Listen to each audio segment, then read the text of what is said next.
Recently, Rams defensive juggernaut Aaron Donald shocked the country by announcing that he was retiring from the NFL at the young age of 32, while still in the prime of his career.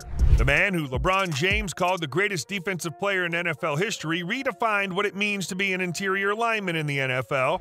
Originally, Donald was labeled as undersized for the position, but throughout his career, he proved that elite mobility on the front line can cause nightmare matchup problems for opposing linemen. Now, after Donald won 3 Defensive Player of the Year awards and a Super Bowl championship, teams around the league are drafting players and utilizing more mobile players on the front line in the mold of Donald. By abruptly retiring, Donald passed up over $20 million, but the muscle man claims he's okay with that. He's accomplished everything imaginable for a defensive NFL player and no longer had the drive to compete at the highest level. While an announcement like Donald's may seem peculiar, the truth is that he's far from the first star to leave the league with seemingly much more to give. So in this video, we're going to look back at 5 of the greatest stars who shocked the football world with early retirements. But first, if you're a massive sports fan who's into scouting athletes and sports analytics, the sponsor of this video might have a really exciting opportunity for you. Have you ever found yourself daydreaming about working in sports instead of sitting at your desk all day?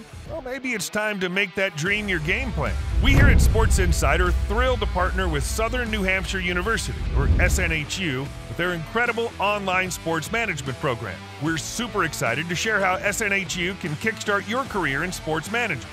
Imagine turning your passion for sports into a successful career without leaving your home. SNHU's program covers everything from sports economics to management principles. You'll learn directly from experienced faculty who are deeply embedded in the sports world. Graduates are prepared for roles like athletic director, sports information director, and marketing manager. Imagine overseeing sports programs or crafting major marketing campaigns for sports teams. You might even qualify for financial aid or transfer existing college credits. Visit snhu.edu/RSI to see if you qualify for SNHU's sports management program and to get started on your dream career today. Getting right back into it, where better to dive in than with the one and only Barry Sanders. Barry Sanders wasn't just good, he was arguably the most dynamic running back to ever play in the NFL. He holds the record for most rushing yards in a 10-year span and sits 3rd all-time on the career rushing yards list to this day. In fact, if Barry Sanders had kept playing, it's more than likely that he would remain the all-time rushing leader to this day. The dude could straight up fly around the field like a lightning bolt, breaking defenders' ankles at will. But in 1999, just as he seemed poised to break Walter Payton's rushing record, Sanders abruptly announced his retirement via fax. The decision, which he made on the eve of training camp, left fans and analysts alike stunned because Sanders was still in the prime of his career, and he was only 1,458 yards away from making history. And he was likely to post at least that many yards since the previous season he'd rushed for 1,491 yards and showed no signs of slowing down. But Sanders claimed that the passion that drove him to be great was gone. Outside of the rushing yard record, he'd already earned all the hardware that an NFL back could accumulate. And the Lions weren't a particularly strong team at that point either. They were coming off a 5-11 season and were highly unlikely to make the playoffs. Sanders claimed that his desire to leave the game was stronger than his desire to return to the field at that point, and respectfully left the game as a legend and an icon. You could call it bad luck, or maybe you could talk about poor player management. But lo and behold, the Lions' next great superstar retired at the same age as Barry Sanders less than 2 decades later. Calvin Johnson was nicknamed Megatron because he played like an inhuman and unstoppable force during his career as a wide receiver. During his 9 seasons with the Detroit Lions, he established himself as arguably the greatest wide receiver the NFL had ever seen. His record-holding 1,964 receiving yards in 2012 is proof of his greatness. Yet, in a move that stunned the football world, Johnson abruptly announced his retirement in 2016 at the young age of 30. The previous season, Megatron caught 88 balls for 1,214 yards and 9 touchdowns. So it seemed like he had a lot more to give. But fans didn't realize the immense pain that the receiver was playing through. Johnson claimed that he was ready to retire following 2014, but that his dad convinced him to play one more season.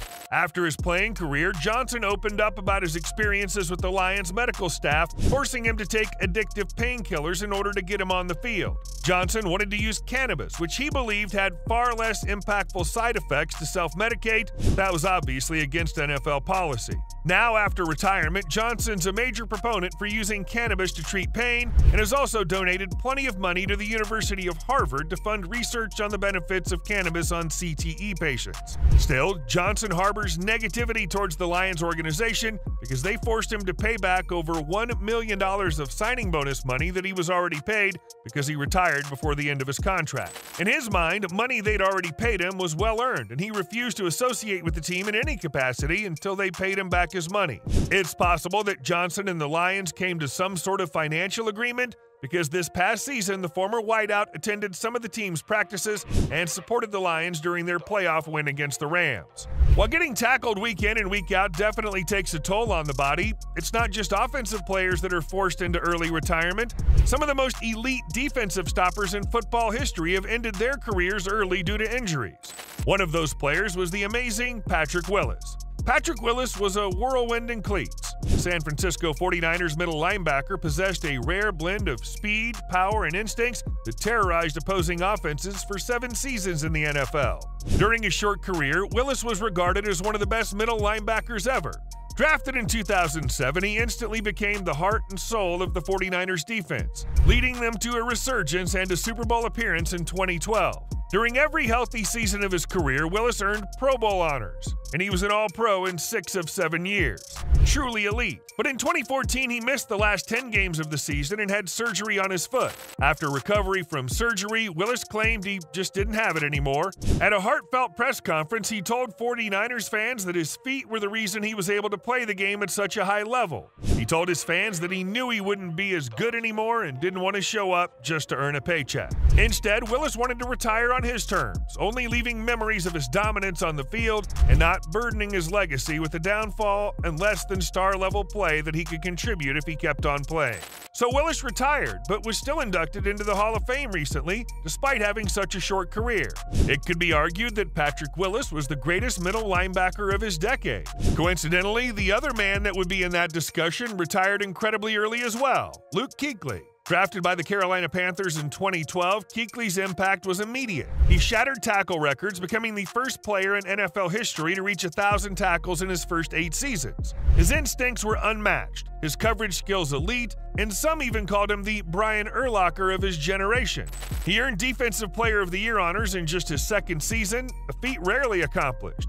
Kuechly was an All-Pro linebacker each and every season of his 8-year NFL career. In 2015, he led the Carolina Panthers to a Super Bowl appearance where they barely fell to the hands of the Denver Broncos. Then in 2020, at the young age of 28, Kuechly announced his retirement. While Willis left because of foot injuries, Kuechly's injuries were to his head. And due to the long-term impacts of head injuries, Kuechly had to put his health first and hang up the cleats far too soon. However, unlike other players, Kuechly still had a burning passion for football and didn't want to walk away from the game entirely, so he immediately transitioned into a scouting role with the Panthers instead of walking away from the team entirely. While Kuechly never lost love for the game, the same can't be said about the last player in our video who retired way earlier than he ever anticipated. Andrew Luck. Coming out of Stanford University, Andrew Luck wasn't just a typical quarterback prospect, he was already being pegged as a prodigy. Scouts drooled over his arm strength, decision-making, and competitive spirit. It just seemed like Luck was the ultimate quarterback prospect. If that wasn't enough pressure, he ended up getting drafted 1st overall by the Indianapolis Colts. The team traded Peyton Manning to the Broncos in order to hand the reins to Luck. The expectation was that he would play to the standard passed on to him by one of the greatest quarterbacks in history.